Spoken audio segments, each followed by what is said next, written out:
আসসালামু আলাইকুম। অনেকে আমাদের কাছে জানতে চান রাতে খাবার খাওয়ার সঠিক সময় কোনটি, অথবা রাতের খাবার যদি দেরিতে খান তাহলে শরীরে কি কি ধরনের সমস্যা তৈরি হতে পারে। আজকে আমি এগুলো নিয়ে কথা বলবো। আজকে আমি আপনাদের সঙ্গে আছি ডক্টর সুস্মিতা। আমি আছি সিটিজেন কেয়ার বাংলাদেশ থেকে।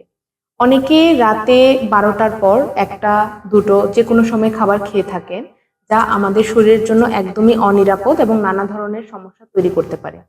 আমাদের শরীরে সাধারণত একটি প্রক্রিয়ার মধ্যে চলে। আমাদের ডাইজেশন, অ্যাবজর্পশন এবং মেটাবলিজম সবকিছুই একটির উপর আরেকটি নির্ভরশীল।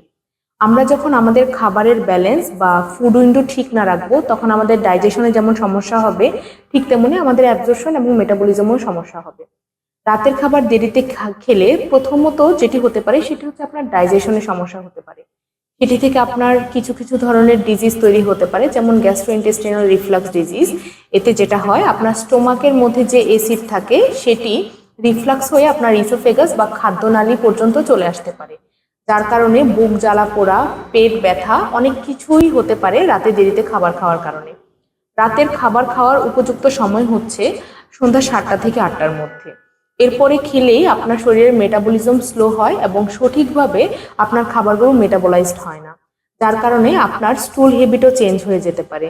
এবং শরীরের মেটাবলিজম স্লো হয়ে যাওয়ার কারণে আপনার রাতের খাবার দেরিতে খেলে আপনার শরীরে অনিয়ন্ত্রিতভাবে মেদ জমতে থাকবে এবং আপনার ওজন বাড়তে থাকবে।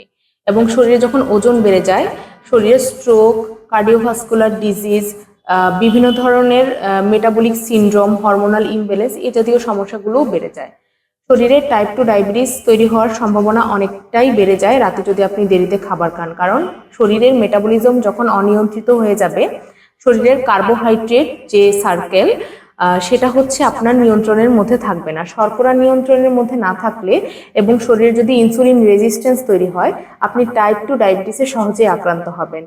এবং ইনসুলিন রেজিস্ট্যান্স হচ্ছে এমন একটি সমস্যা যা আপনার সঠিক লাইফস্টাইলের মাধ্যমেই নিয়ন্ত্রণে আসবে এবং আপনার শরীরে ইনসুলিন ব্যালেন্স ঠিক হবে।